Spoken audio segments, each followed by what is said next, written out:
Hi, my name's Esther, and in this video, I'm going to take you through how to sew up a quilted baby mat. Are we going to call it a quilted baby mat? Baby play mat? One of these things. I'm going to put some pictures in because there's so much inspiration on Pinterest, on Instagram. You can buy beautiful versions of these in all different fabrics, but you can also make it for yourself. So in this video, I'm going to show you how to make your own. I made this for my little one. You can see all the dirt on it now. There are lots of options for this, so maybe I'll talk you through as we go. Let's get stuck in. First, we should decide on a shape and size. I like the look of the circle mats, but you can make yours square, rectangle, heart-shaped, whatever you like. Then we decide on the size. I looked up the dimensions of some of these mats and most were around 1 meter in diameter, so that's what I chose for mine. Something to consider is the width of the fabric that you're going to be using. Obviously, if you make a larger mat, you're going to need more fabric. We're going to need 2 pieces for the outer pieces of fabric and at least 1 layer of wadding as a minimum, but I would recommend maybe 2 layers. I'm going to use 2 layers in this video. You could even add extra layers of cushioning if you wanted it to be thicker, but note that your machine might have trouble sewing through more fabric, so take caution with that. Now we can create a sewing pattern for this project. A sewing pattern is just the paper template we use to cut out all the pieces that we need for this project. You could skip this step if you're confident with drawing your shape straight onto your fabric. You could use chalk or an erasable marker so that you don't permanently mark your fabric. Since my mat is a circle, it's a very simple pattern piece. I've folded the piece of paper into quarters so that I just have to draw the outline of 1/4 of a circle. Since I want my mat to be 100 centimeters in diameter, I've just used my measuring tape to measure out 50 centimeters and used that to create the outline to sketch the rest of the circle shape. Once I'm happy with the pattern piece, I will cut it out and use it as a template to cut out my fabric pieces. This brings me to fabric choice. There are so many different options for fabric because you can use just about anything that has a really nice soft texture to it. I do recommend natural fibers such as cotton and linen to reduce the chance of irritation for baby skin, and you don't want to choose something too delicate like silk because after all, it's going to be a playmat that sits on the ground. It is a great scrap buster project, so I used these squares of this green linen and I used this denim that I had left from something. Even the quilted inside is upcycled. I used these for a different project and had all these really odd shaped batting, which is the squishy kind of filling stuff that you can use for the inside. I had tons of that left over and so I pieced it together to create this quilted cushioned mat. If you're really hoping to scrap bust, you could even create layers of scrap fabric to use for the batting. I've seen these really cool videos where people layer heaps and heaps and heaps of little tiny scrap pieces of fabric and then sew over them to essentially create a whole new fabric. Okay, full disclosure, if you have not noticed, I wouldn't expect you to notice because you can't see my belly. I am not pregnant anymore. My child is actually far from being a fetus. They came out a while ago. So this footage is like 3 or 4 years old at this point. Some affordable and upcycled options for the middle layer could be an old towel or some thrifted fabric. Make sure that you wash it first, obviously. You can, of course, purchase all of your fabrics and the batting, that's the middle layer, new from your HAB store, and you can have lots of fun picking color combinations or prints, especially if you're planning on making your mat reversible like mine. So like I said, there are so many fabric options available to you. If you have a quick look on Pinterest, you will find there are also so many quilting options. If you're a beginner, I recommend doing a really simple design. I'm going to talk you through 2 quilting options to add some really nice detail to your playmat. So this first quilting option is really a traditional form where you just use small squares and sew them together to create the larger overall shape. Since I was using this green fabric, it was already cut up into squares from my previous project. So for your project, you can sketch this out on paper if it's easier, but you can choose a size for your quilting squares and then cut out your fabric. Note that you will need to add some seam allowance to your shape, which is how we're going to join the pieces together. So for example, my squares were 15 centimeters by 15 centimeters, and my seam allowance was 1 centimeter all around the square. This means that after I sew it together, my finished squares will only be 13 by 13 centimeters.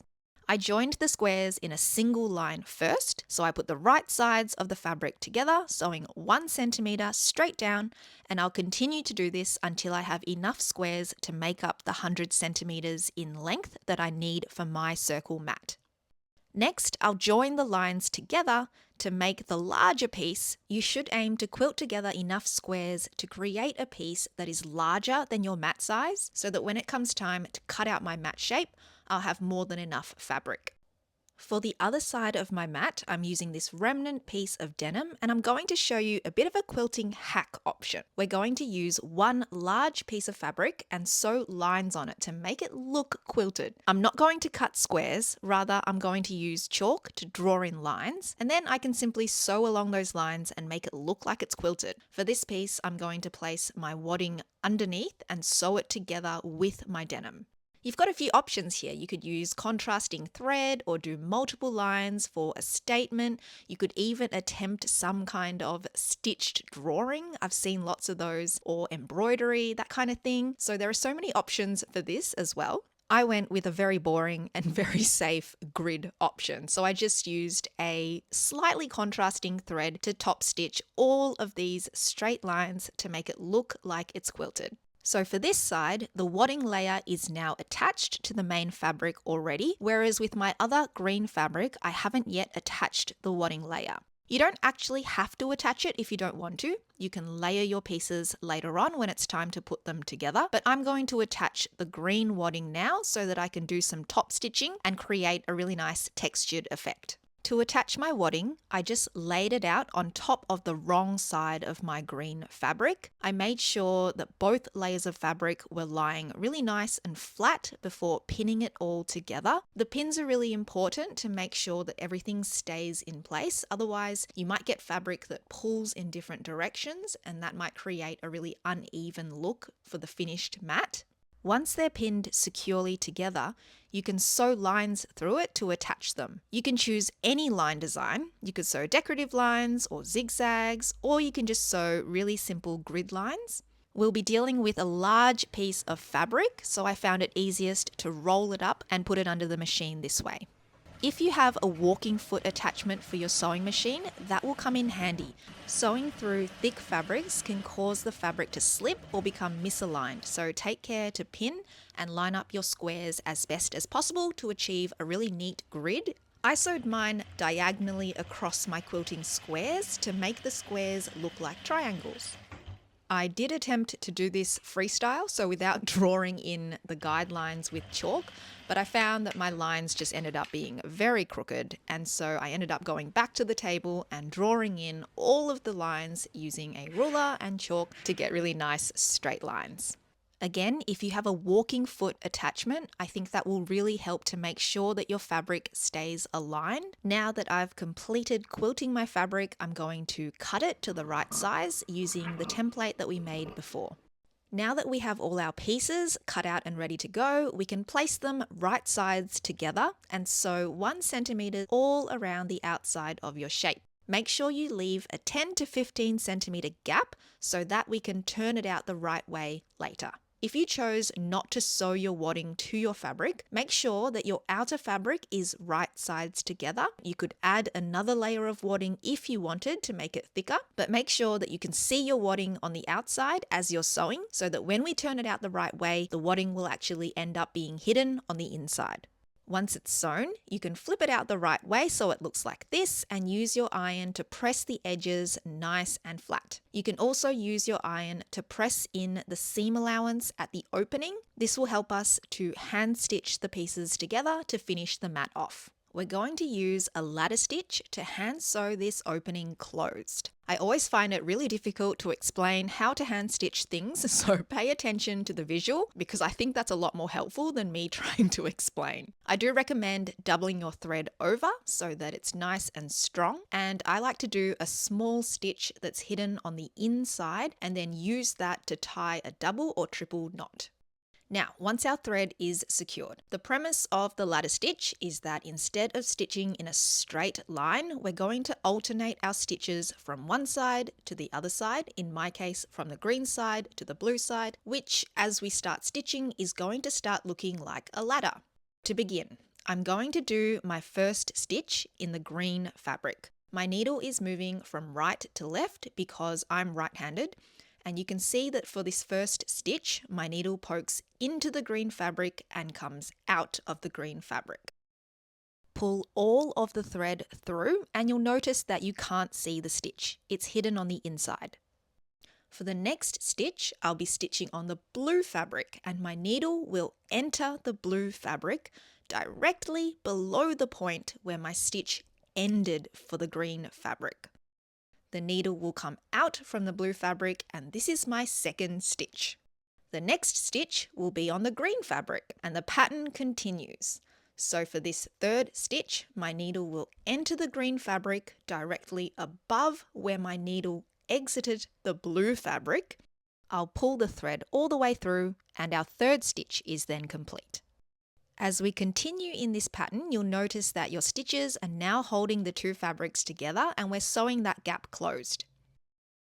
If I continue this in the same way, but I leave my thread a little bit loose in between the stitches, you can see these tiny little lines which look like a ladder in between my green and blue fabric, hence the name ladder stitch. To complete the stitch though, we need to pull the thread through so that we can no longer see the ladder. The thread should disappear and the gap between my green and denim is now closed. You continue this process until your entire gap is closed and voila, your mat is complete. Of course, I didn't film a final reveal because why would I do that? So here is the mat 3 years later in my living space, complete with stains and dirt. We keep it on our couch to protect the couch from grubby little hands and it works really well for this section. I hope that this video was helpful. If you end up making your own quilted playmat, I would love to see it. You can find me on Instagram as well at Slow Living, slow with an E. But let's be real, I'm not on there very much. I try and I try and I try. I post all these things and then I don't post for like a year. So the best way to get in touch with me is to comment on the video.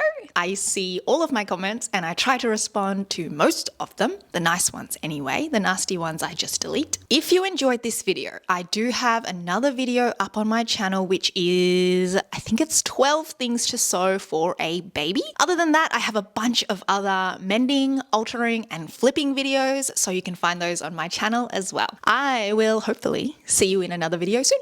Bye.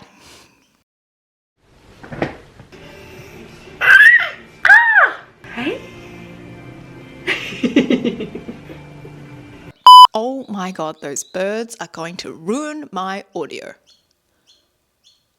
Should I try and scare them away?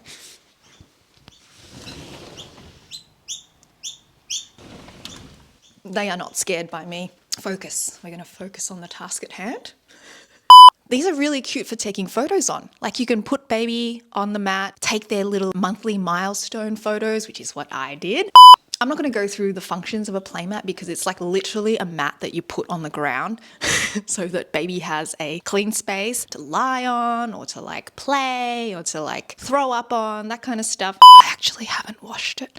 I have spot cleaned it because I don't want to put it through the wash. You can, but it's like a lot of upholstery things or thicker things is that it's easier and better to spot clean it so that it lasts longer. Anyway, you can clean it and you can wash it if that's what you're wanting to do and if you're a bit more hygienic than I am.